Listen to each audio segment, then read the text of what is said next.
This documentary concerns the Native American Church and its use of the sacred sacrament, peyote.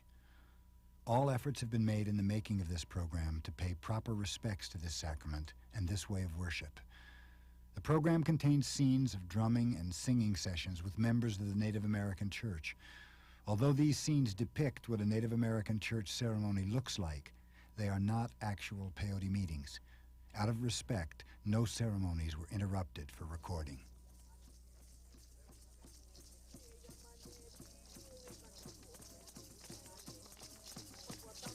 For thousands of years, the indigenous people of North America have been making long pilgrimages to gather a cactus plant they believe is holy medicine, placed here on earth by God to heal them and give them spiritual guidance. Devout prayers, rhythmic drumming, and the sacramental use of peyote are at the heart of ancient ceremonies that celebrate a way of life regarded as the Peyote Road.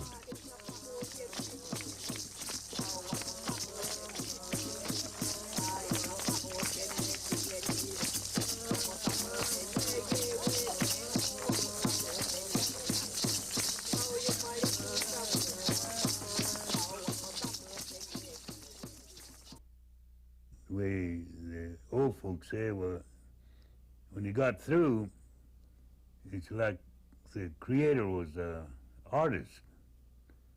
He gathered things and made all of this, set it up, and there's nobody around to enjoy it, nobody around to see it.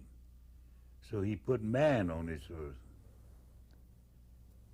So our people, when they began to live, they found themselves living in a very strange and mysterious surroundings. So in their thinking, well, they thought, somebody made this. Whoever it is, whatever it is, a force, terrific force or spirit. So they decided it must be a great spirit that did this, created all of this. So one of the major things they started to do was to give thanks, pray. And they realized that their very existence depended on what nature had in store for them. The Creator put a little extra in this medicine. When the white man invaded or landed on this continent, just like he said, my children's going to need help. They're going to need something so they could kind of understand. Some time ago, years back, generations back, this one lady had been traveling to her peoples, and she was very thirsty and hungry, and according to what they tell us, she was very tired and she fell asleep along the way. And when she fell asleep, why, she dreamt of this voice came to her and told her that when she gets up and to pick up this one herb that's on the ground and to eat that, and that would keep her from being hungry and thirsty. And she saw what this herb looked like in her dream. So when she woke up, why, she seen the herb there on the ground, so she picked it up and she used it. And she returned this medicine, as we so call it, took her back to her peoples, guided her back through prayer. When she partook of the medicine, she prayed and she found her way back to her peoples, and from there the relatives came with her and picked the medicine and used it.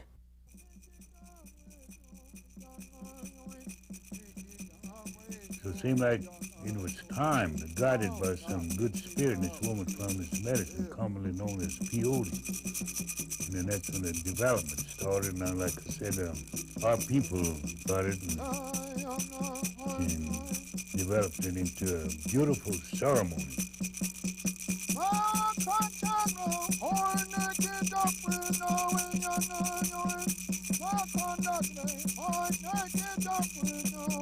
Freedom of religious belief and practice is a precious heritage, one of the principles upon which the United States was founded. But a recent Supreme Court decision has sent shockwaves through religious communities around the country. decision of devastating impact to the Free Exercise Clause of the United States Constitution, the 1990 Smith case, the United States Supreme Court denied protection of First Amendment religious liberty to the sacramental use of peyote for Native Americans, one of the oldest tribal religions in the Western Hemisphere. In 1984, Al Smith, a member of the Klamath tribe and a counselor at a substance abuse and rehabilitation program in Oregon, was given an ultimatum by his employer about his participation in the Native American church. They called me into the office on Friday, and because I told them that I would be going to a teepee meeting. They called me and asked me if I attended that meeting, that I was not to ingest this mind-altering drug, peyote, and again, I tried to explain to him. I says it's not a drug, you know. For Native people, for members of the Native American Church, it's a very, very sacred sacrament. They called me in the office Monday and asked me if I had attended a Native American church ceremony, and I says I did. And they asked me if I ingested that mind-altering drug, peyote, and I says no. I says, but I did take the sacrament, sacred sacrament. I says, and they says, well, you leave us no alternative, but we have to terminate you, you know. So it's always been a misunderstanding of cultures, misunderstanding of definitions. It's been a language misunderstanding.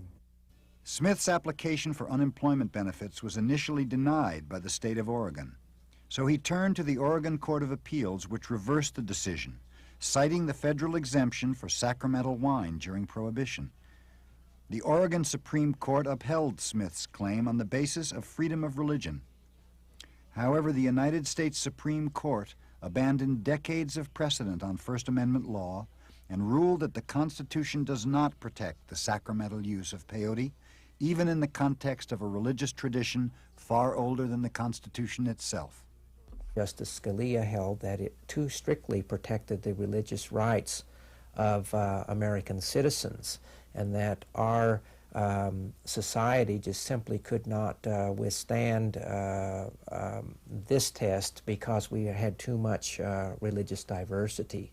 And the underlying rationale for discarding the First Amendment test was very disturbing, and that is that America's religious diversity is a luxury, in the words of the court, that our American democracy cannot afford. So essentially what you have here is a situation where these people are having to practice their religion fearful of a knock on the door. And that simply is not right.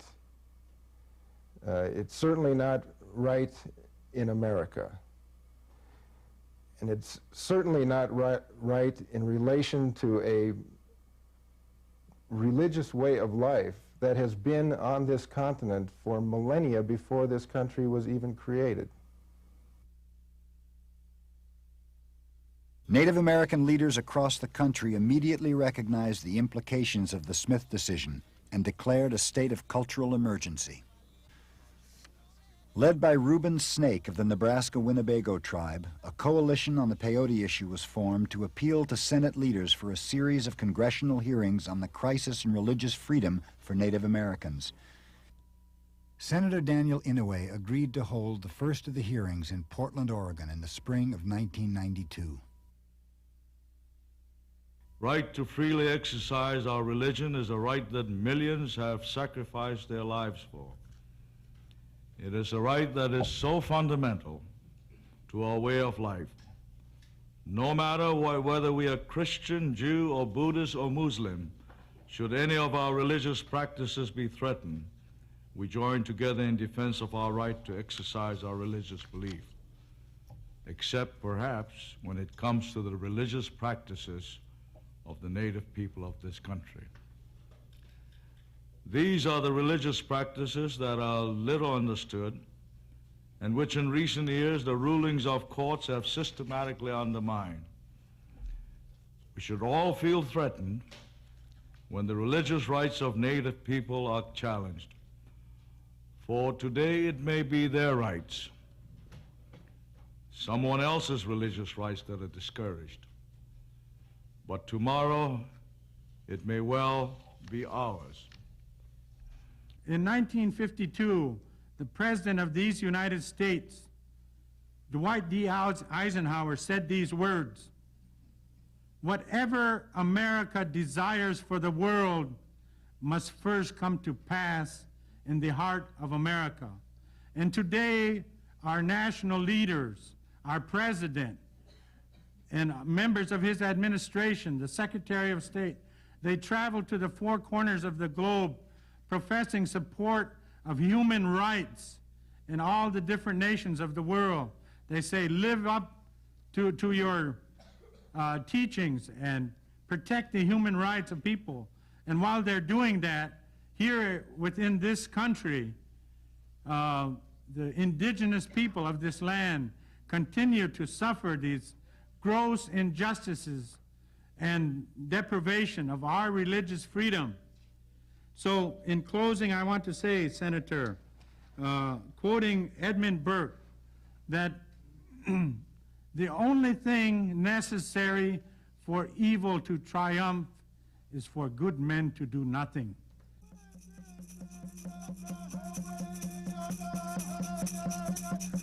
Peyote is a spineless cactus plant that grows along the Rio Grande River Valley in Texas and northern Mexico.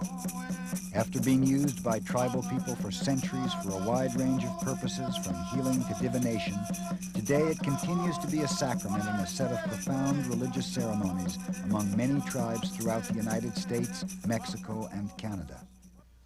The roots of this religion go way, way back. Into the Indians of the Central and South America. How long? Well, longer than historians are able to determine. Probably we're talking about maybe 40 or 50,000 years.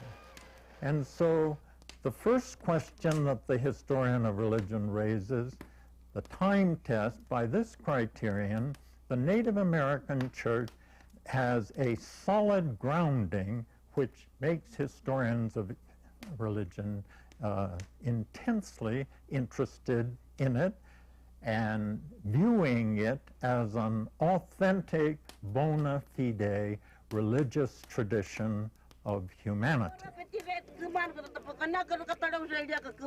Antes lo liviana uno.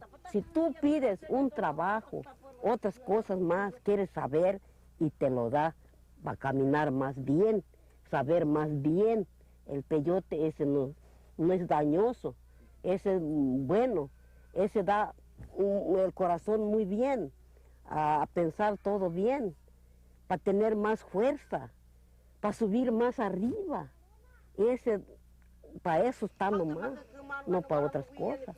No, así como dicen, ese no es droga. The Huichol Indians have been using peyote. They collected it during a long journey of about a month on foot, and then the return trip. The Huichol believe that the peyote is the heart of the Creator, that this was given to them in order to help them understand how they should relate to the world that they live in, how they should maintain harmony in that world, so that the medicine is approached with a reverence. Offerings are made before the peyote is cut. And all of this is done out of respect for the Creator and the heart of the Creator that they're going to ingest. While many of the old ways were being outlawed and destroyed by the white man, the ancient practice of peyote became a more profound source of spiritual strength than ever before, offering hope and faith for an uncertain future. At the center of many stories of the rapid diffusion of the medicine is one of the most powerful spiritual leaders of the day, the Comanche, Quanah Parker. According to legend, on one of the Comanche October moon raids into southern Texas, Quanah was gored by a bull and healed by a Lipan Apache curandera, a medicine woman who treated him with her people's traditional herb. Many of the elements that I saw with the Huichol are carried over into the Native American church. The Carrizo Indians lived in the area from Laredo, Texas to the Gulf of Mexico, right along the Rio Grande, the border between Mexico and the United States. And they did have a pre-Columbian way of using the medicine. This way was evidently taught to the Lipan Apache, who also lived in that southern part of Texas near the Carrizo. The Lipan Apache then transformed the rite and carried it on to the Kiowa Apache, the Kiowa, and the Comanche. And the Comanche, particularly because of people like Quanah Parker, rapidly shared that ceremony with their tribes to the north of them. And it just spread like wildfire after 1880 when the railroad connected Laredo, Texas with Indian Territory, Oklahoma. Despite the unifying influence of the peyote meetings, soon there was violent opposition from missionaries, Indian agents, and the Bureau of Indian Affairs. The early explorers and settlers viewed the tribal people through ethnocentric eyes and failed to realize that the tribes had ancient religious beliefs and practices that they were observing. And I think it's very ironic that the first settlers that came to these shores are ones who came in search of religious freedom, but yet they did not apply those same values to the indigenous populations that were already here. The expansionist policies of the early United States government inevitably worked to suppress tribal religious practices. And this included federal statutes, for example, that conveyed Indian land to missionary groups for church work amongst the Indians, to Christianize the Indians. The government, in addition, would also appoint routinely missionary groups as Indian agents that were in charge of entire Indian nations or Indian reservations to further assist as the government representative in separating Indians from their way of life and making them into Christian farmers, basically. That policy in the 1890s, after the tribes were placed onto Indian reservations, took a darker turn when the government acted to stamp out by military force, for example, the ghost dance religion, the slaughter of ghost dancers at Wounded Knee, the arrest of ghost dance leaders on other reservations. And ultimately, in 1894, the Bureau of Indian Affairs did a complete ban on tribal religions, which resulted in incarceration, denial of rations for engaging in tribal religious ceremonies. The United States government policy of outlawing all Native American religious practices was a tragic contradiction of another official government policy known as the Trust Doctrine, in which the United States declared its responsibility to preserve and protect Native American culture and sovereignty. But, as my clients tell me so often, sovereignty does not mean much. It rings hollow if you do not have an intact culture to protect and to enjoy. Ever since their first contact with the indigenous people of the New World, European immigrants have found Indian religions strange and often terrifying. Once peyote use was discovered among tribes of the Great Plains, zealous missionaries began agitating. As early as 1897, anti-peyote groups attempted to pass a Prohibition Act. Quanah Parker led a delegation of Peyote Road men and medical experts to Oklahoma City in 1907 to establish the legal status of peyote in Oklahoma. Repeated efforts to include peyote among the narcotics suppressed by the Indian Appropriation Bill convinced many that the freedom of Native Americans to practice their sovereign religion would have to be fought for. Albert Hensley, a Winnebago roadman, eloquently defended peyote practice. James Mooney, an anthropologist from the Smithsonian Institution, led a successful defense in the Intertribal Conference of 1918 and worked with members of various Oklahoma tribes to establish a peyote church. In the early 1900s, anthropologists from the Smithsonian Institution chose the Oto Missouria Reservation at Red Rock, Oklahoma, to attend a Native American church gathering. The elders of the reservation chose Charlie Whitehorn to conduct the meeting. And they told him, grandfather, you're the one that's in charge tonight. You're our prayer chief. They believed that this peyote cult could possibly be banned and outlawed, just the way that the ghost dance was. The anthropologists liked what they saw and what they heard, and the Peyote Road promoted family stability, and in there was sobriety and self-sufficiency, and also brotherly love. After the era of forced settlement of many tribes to Indian and Oklahoma territory, the use of peyote was formalized into structured ceremonies combining Indian and Christian concepts. 100 years later, there are about 300,000 members of the Native American Church, representing approximately 70 tribes, who gather regularly to sing, drum, pray, meditate, and consume the sacrament of peyote during all-night ceremonies. According to tradition, a peyote meeting is initiated by a sponsor who presents the roadman with sacred tobacco.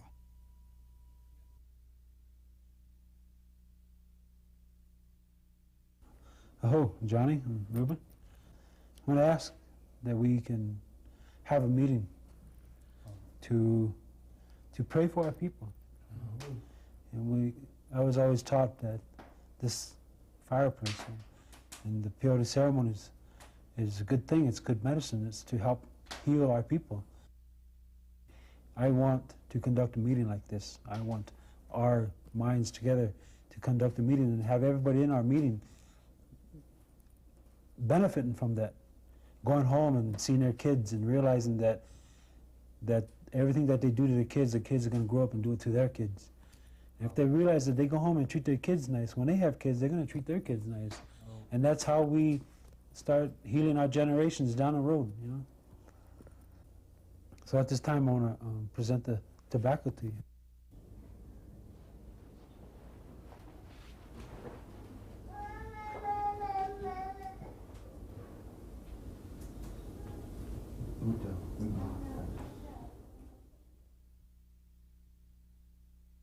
My uncle, Gordon Thunder, told us that when we put up a teepee, make everything as neat and as perfect as we can get it, because we're making it all look and appear presentable unto the Lord.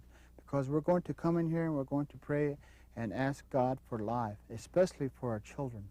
So we want that good spirit to stay among us. And when everything is nice and neat, they say there is a place for everything and everything should be in its place. So we put the teepee up just as perfect as we can. Tie the drum just so, where the hide sits on there just perfectly around, it's not lopsided. The fan makers use the smallest beads, the cut beads, meticulously put together in fine, minute detail, the best colors, rainbow colors, and then the designs, they all mean something to us. And when they're put on, they're prayed about, such a way that when the finished product comes out, it's a work of love, because we love this way of life. We love our relatives. Whoever's going to be using it and praying with it, they're going to pray for us in return. So we do our very, very best.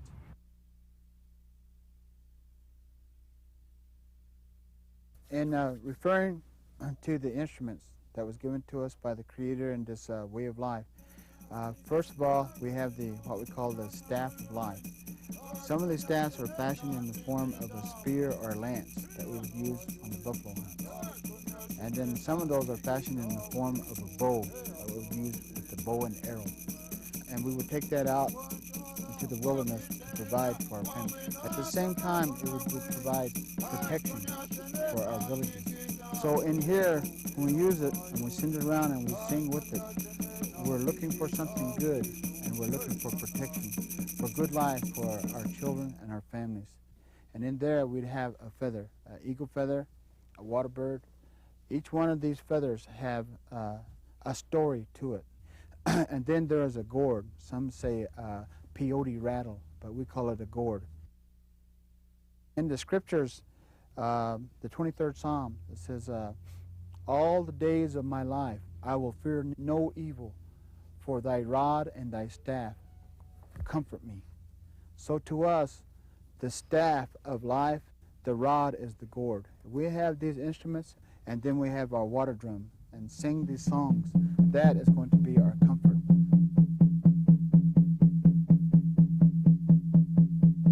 This crescent moon made out of the earth surrounded the fireplace. This symbol of this crescent moon is the road of life in this earthly plane. So we come out of the spirit world and we start down this road of life here in this earthly plane. The liturgy of our ceremonial life is learned early on in our lives. Each one of us, male and female, is taught how to do certain parts of the ceremonial life. And so we practice and we practice in our everyday life, you know, what it is to go out into the woods to find the right kind of wood to build a sacred fire, you know. Not just any old kind of wood will do. There has to be a certain kind of wood that we're going to use in order to build this sacred fire that is going to reveal God's will to us. Because the flames of this sacred fire is God's tongue talking to us.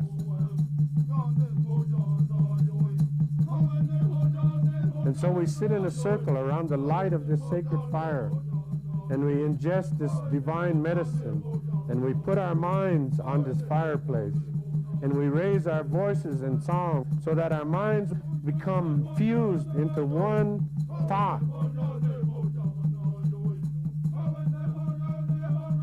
And when you're hearing the prayers in here, the purpose of the prayers, when you hear that in here, then you keep your mind that way. You keep your mind on that one thing throughout the night. There's going to be time in the morning for you to pray for yourself and your family, but you always do that last. You don't do that first. You think about everything else in here. That person that is offering that tobacco is asking for help, and that's the full purpose of why you're here.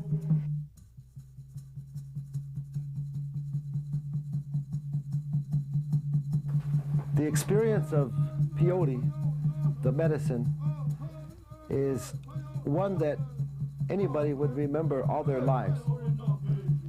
Your body starts to become initially tired, and then you are relaxed.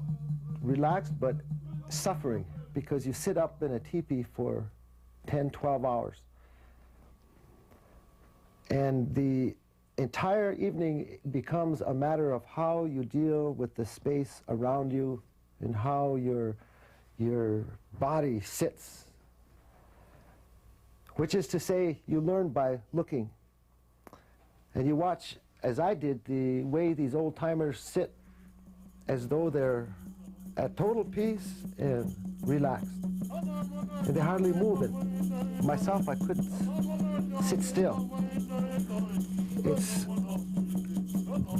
the learning of the ways from watching, and from listening and participating. You get very clear and contemplative. And the fire is what consumes your interest and attention. And that's where the ancient and the recent have come together. And the drum pushes it all toward the eastern sky.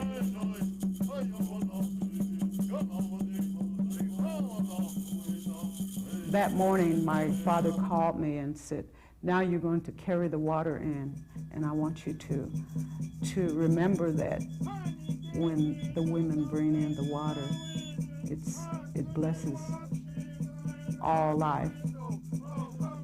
Females bring life into this world. They're always the one to renew life. So this is the purpose of this water. What my grandmother taught us as little children, every day when we wake up, we should get up out of our bed before the sun comes over the eastern horizon. We should stand outside our lodge, and we should raise our hands to the Creator as the sun comes over the horizon, and thank Him for the life that we have that day. Yeah, I enjoy going to Native American ceremonies, the teepee prayer meetings, because the people there make me feel good. You know, they're all so healthy and so loving people. You know, just being around them here, they just make a person feel good.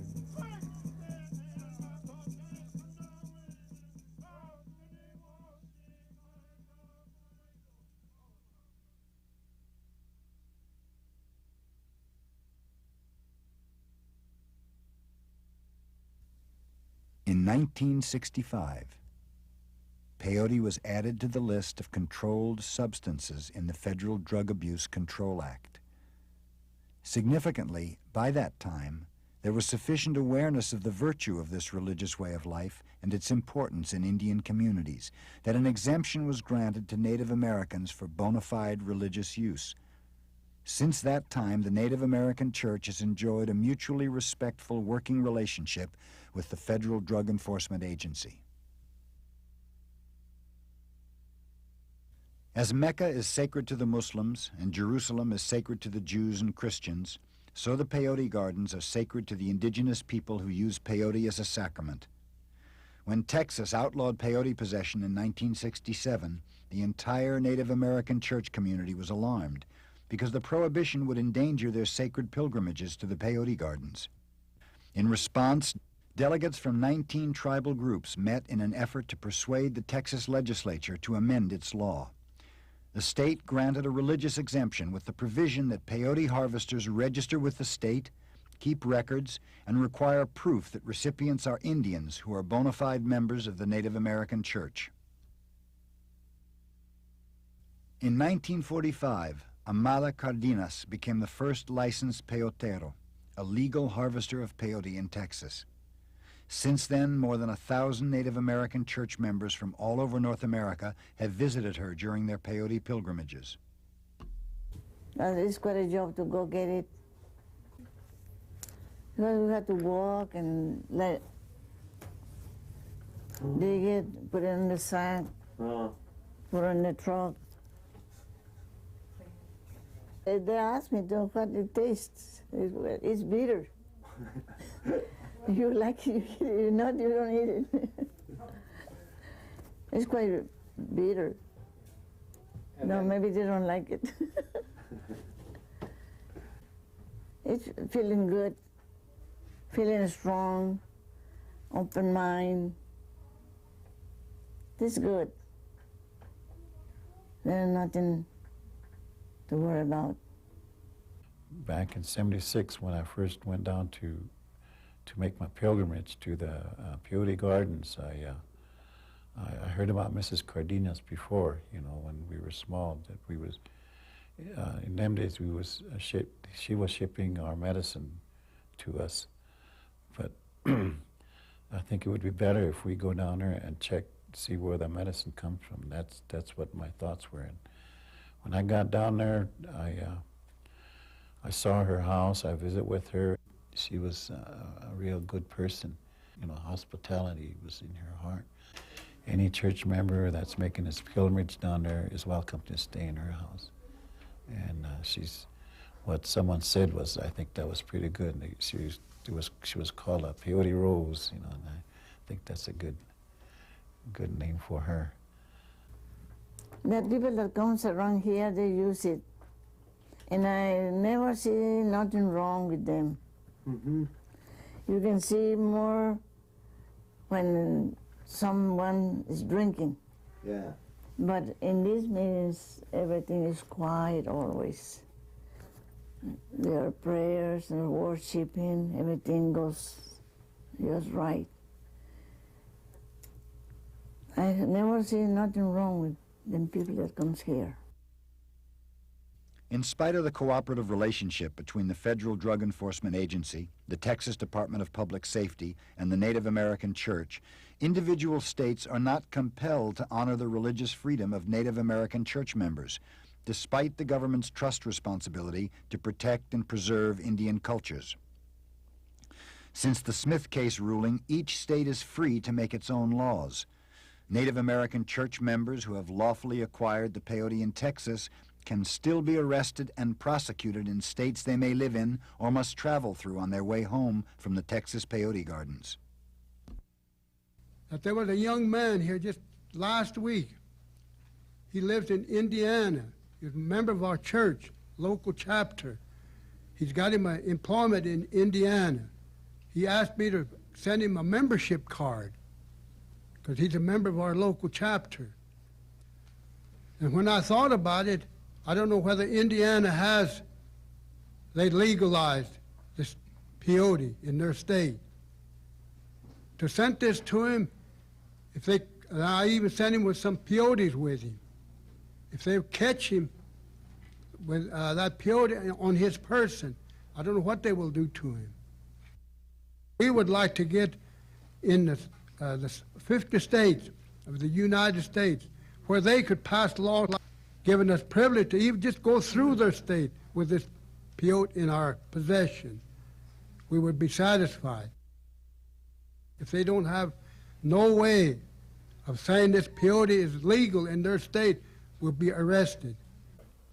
Today our nation has a very serious drug abuse problem here in the United States, and it has led to what has been popularly called the drug war, in which our nation is taking all necessary steps to address this serious and debilitating national problem. However, the Native American Church's religious use of peyote is very remote and very far removed from our nation's drug war. It did not cause it. It did not contribute to it. You go to any city in the country, and within 3 blocks of downtown, you can buy any kind of drug you want. But the average citizen would have to spend weeks or maybe months even locating a member of the Native American Church, let alone finding one that might have peyote on him at the time. So the situation, when you put it together, becomes surrealistic. And this is basically the term that dissenting justices on the Supreme Court are going to use more and more when you're talking about Indian cases, that you try and apply that other white man's law to it, and the results become totally absurd. This substance, which within this religion is regarded as God's flesh, just in the way that bread is regarded as the flesh of Jesus and wine, the blood of Jesus. To speak of peyote as a narcotic is like speaking of the wine in the Eucharist, Christian Eucharist, as booze, calling it booze. There is about equal logic in both of these designations. In 1977, Dr. Manuel Carrell worked as medical doctor and director of the Drug Dependency Unit at the Indian Health Service Hospital in Winnebago, Nebraska. When I came, I kind of thought peyote was a drug, you know, a drug of abuse, and you weren't going to convince me otherwise. When I was there and I was in charge of their drug dependent unit, peyote was not a problem. Peyote wasn't what I was seeing as a problem. Winnebago is and was, at those times, fortunate to have the only drug-dependent unit in the entire Indian Health Service system. It wasn't just local Winnebago. They tracked the entire Aberdeen area, which, I mean, really, like half of America would be sent to the drug-dependent unit in Winnebago. And, of course, the drug that they were treating most of the time was alcohol, and sometimes other drugs, and I never saw a peyote problem.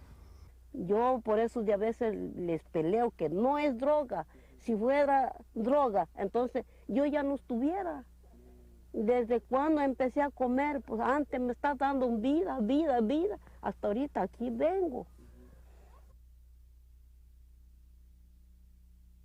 The Huichol Indians are a group of Indians that live in northwestern Mexico. They use it regularly, and they have evolved a complex cultural life in relation to its use. They use it, so to speak, from the cradle to the grave. We used as our control a group of Huichol Indians who lived some miles away, who had similar habits to theirs but did not use peyote. And we took blood from both the Huichol Indians that use peyote and the non-peyote users and compared them, and found that there was very little, almost no chromosomal damage in both of the groups, and that according to the local doctor who took care of the Indians, he did not feel that there was any increase in any unusual birth defects or any unusual medical defects as a consequence of using peyote. I personally, as I said, from infancy have been using this divine medicine. I have never, ever had a hallucinatory experience.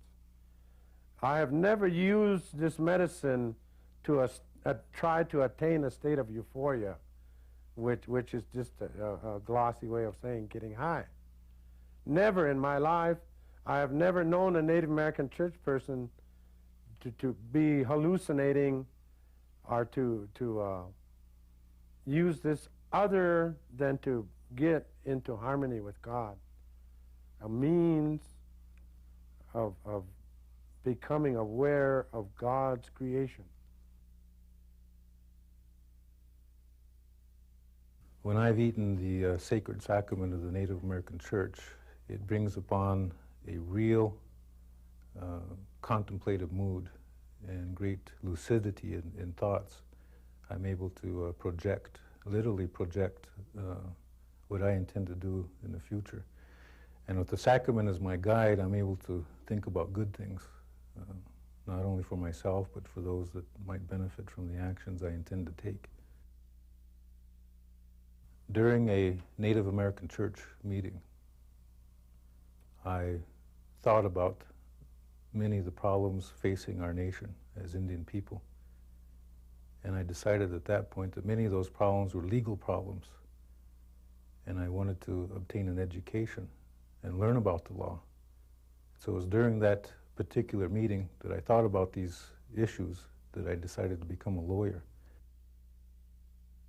If we're praying for the healing of someone's sick body, or sick mind, or some emotional problem, or maybe we're gathered in celebration, maybe we're celebrating a marriage, a union, maybe we're celebrating the birth of a child, we want that child to live a long and happy life, or maybe one of our young people is going off into the armed forces and we want them to be safe and to fulfill their military obligations in an honorable way and come home to us in a good frame of mind and a good physical health.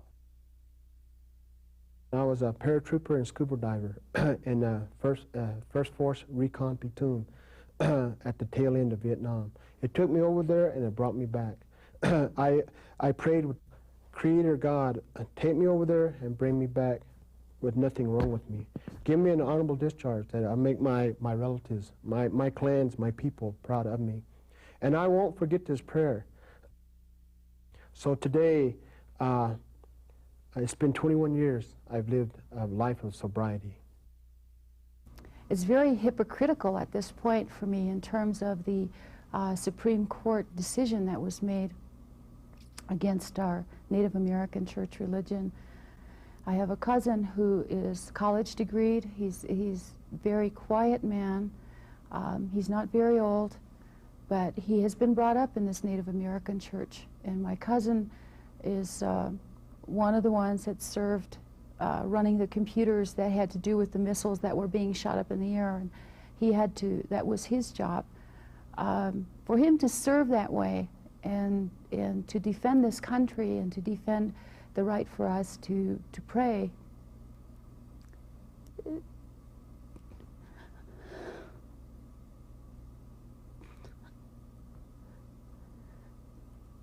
It's not right.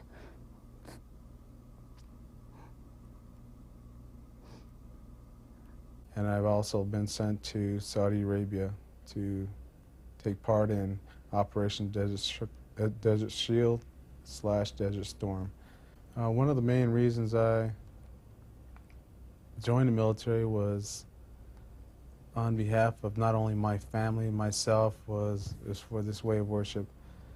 I took an oath, and it states, "I'm an American fighting in the armed forces which protect our country and our way of life, and I am prepared to give my life in its defense." And I went all the way, and I laid my life on the line for that.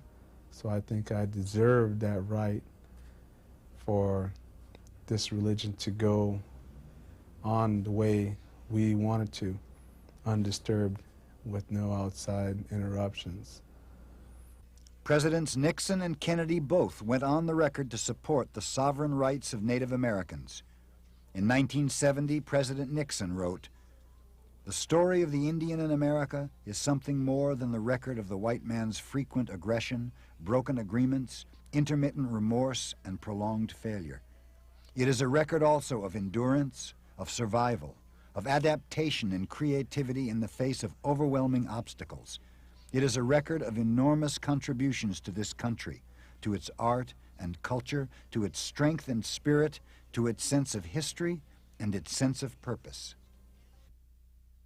President Kennedy wrote in 1963, "Before we can set out on the road to success, we have to know where we are going, and to do that we have to know where we have been in the past. It seems a basic requirement to study the history of Native American people. Only through this study can we as a nation do what must be done if our treatment of the Native American is not to be marked down for all time as a national disgrace."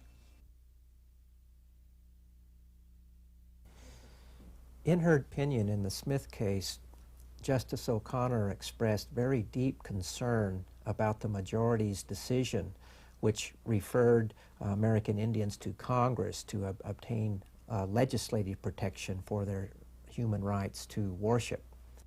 Her concern was that the very purpose of the First Amendment is to withhold certain basic rights such as religion, speech, freedom of association, freedom of conscience from the vagaries of the political process. After Smith, there is a real and troublesome question about whether the free exercise clause has any real practical meaning in the law at all. When you need the First Amendment, it won't be there, or at least that is the way the Smith case has left the law. When the United States Supreme Court handed down its decision in the Smith case in April of 1990, church leaders from all different churches around the country were shocked. No one expected the decision to be so far-reaching. I have been keeping a record since April 17th of 1990 when the court decided this. And I think there are about 18 cases that have been controlled by Smith. In one of them, the Philadelphia Friends, the Quakers, some of their employees had conscientious objections to paying taxes for support of war. Judge Norma Shapiro in the Federal District Court in Philadelphia said, reluctantly, that since the Smith decision, she had to permit the Internal Revenue Service to compel the Friends to override their employees' consciences. And she added, it's ironic that in the state which William Penn founded to protect the consciences of Quakers, there is nothing in the state or federal constitution to protect the rights of conscience for the Quakers. A prohibition law in a state could keep us from using wine for sacramental purposes. I suppose it could, hate to put ideas in anybody's head, but I suppose it could also do away with circumcision. I know that that it could be used, and I'll bet that we will see one coming down the pike pretty soon to do away with kosher slaughtering. There are just any number of things that can happen, but it can go all the way. It can go all the way to suppress and stifle, to the point almost of elimination, religion. It is a horrendous kind of a development. The federal Congress can pass special Indian legislation, and it has in the past passed legislation dealing with religious freedom to give Christians access to Indian reservations. Treaties that say you cannot bring liquor on the reservation, Congress gives churches an exemption to bring wine on the reservation for communion services. So it's well within the power of Congress. We really can't lose because we have those reservation enclaves. The rest of the country can lose, and will lose drastically, every time they take an Indian case and rule against it, because what they're doing is tearing up their own constitution in order to get at us. As a member of the United States Senate, it does not please me at all to know that of the 800 treaties that were signed by Indian nations and the President of the United States, the Senate of the United States refused to act upon 430 of them. They just filed it away, although we insisted that the Indians live up to their agreements. And we ratified 370 of the treaties. But sadly, I must tell you that of the 370 treaties that the United States Senate ratified, the United States government violated provisions in every one of them. The Supreme Court of the United States will not protect or will not grant the constitutional protection to Native American religious practices, will not protect their sacred sites, will not protect those things that are essential to their religion. Native Americans have exhausted their judicial remedies. Only the Congress can now act. Indian country is hoping that Congress will pass omnibus legislation that will protect all aspects of endangered and threatened Native religious practices. We will be offering amendments to the 1978 Religious Freedom Act. With regard to the Peyote section of the bill, we would hope to secure legislation that would simply codify the pre-existing federal administrative practice of the DEA, which now and since the 1960s has provided for a religious exemption for Indian religious use of peyote.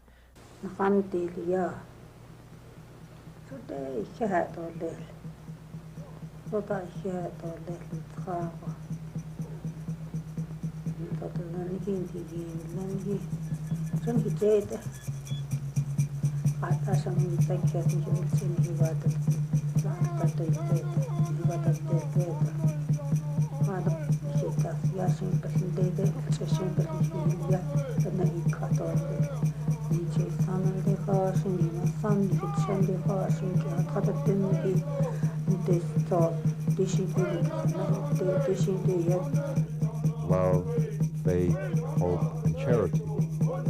Those are the basic primeval laws that a human will need in order to survive. That is what Indian people believe is inherent in the power of this medicine.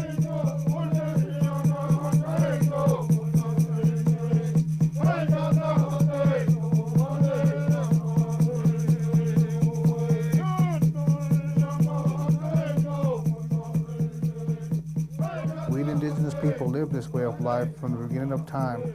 We talk the biblical times of Genesis, at the time when God created the earth. At that time, he also created this sacrament, this peyote that we use of the Native American church. And a lot of people don't know that, so they said, well, that peyote is no good. But it's good for me. I lived this long, and I brought up all my children. I teach them how to put up teepees and make this fireplace. And I brought them up like that. And I don't see nothing wrong. I don't see nothing. They all have homes. They all have right mind. They all think good. They all have families. And I'm still here.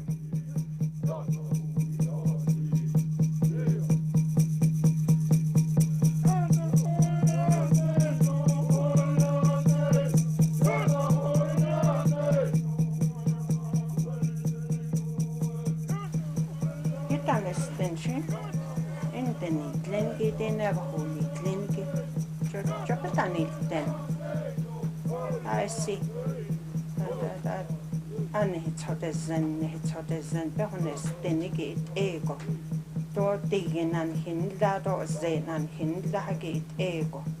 Someplace around here, when all the Indians got together before, not all of us spoke the same language, not all of us believed the same things, but we found a balance. Well, I say now that with all us Indians and with all those whites, not all of us think the same way, and maybe we don't speak the same language or practice the same religion, but we can get along. I've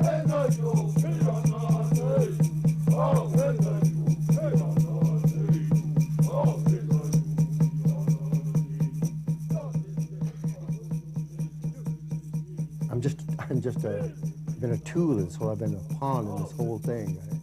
I actually felt I've done nothing, really, other than just to validate the Native American Church and the Sacred Sacrament. And I feel like I would die for it. It's meant much to me in my life. My folks used it. And I find spiritual guidance.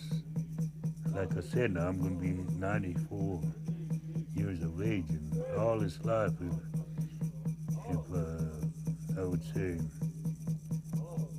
if there's a perfect example of a person using peyote all his life, well, I think I'm one of them. I've enjoyed it. I've prospered by it. I've lived a life of abundant life. Well, one thing we have left, as I said, is our religion. And this is one thing those of us that are in the various leadership roles in this country, we want to try to stand up for these ways of our Indian people. And for the next 500 years, I hope with our prayers that this church will still be standing for our children, grandchildren, and those unborn.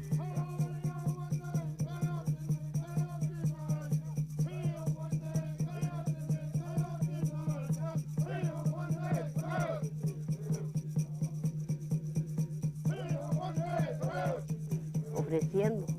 Y tú ya le puedes decir, no, pues yo quiero agarrar este camino. El camino, el que es malo, también te puede decir, ese camino no sirve, y este camino no sirve, y mira, este camino es derecho. So this is the road that we're journeying down. Some Indian traditions speak of the good red road. Some of us that have the belief say this is the Jesus road. Some refer to it as the Peyote Road. But the elder told us it's the road of life that we're walking. And in my language, we have a term. We say, Aikiduti. And that's what this road is all about, that we're supposed to be holding up one another, supporting each other, like having our arm underneath our brother's arm and walking down this road of life together. In September of 1994, the United States Congress passed an amendment to the American Indian Religious Freedom Act.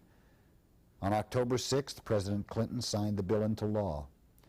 This new legislation guarantees the right of American Indians to use the sacrament peyote in traditional religious ceremonies throughout the United States, It also prohibits discrimination for such use and provides for legal procurement and transportation of peyote for members of the Native American Church. It is remarkable that this ancient and humble religion was able to overcome the devastation of the Supreme Court's decision and create the legislative protections necessary to ensure that this way of life and prayer will be passed on to future generations. On June 28, 1993, 6 months after the completion of this program, the executive producer of the Peyote Road, Reuben A. Snake, Jr., passed away. In spite of his ailing health, Reuben spent the final years of his life working to secure legislation to protect the Native American Church way of life. Reuben will be remembered for his humor, his wisdom, and his dedication to Indian people of many nations.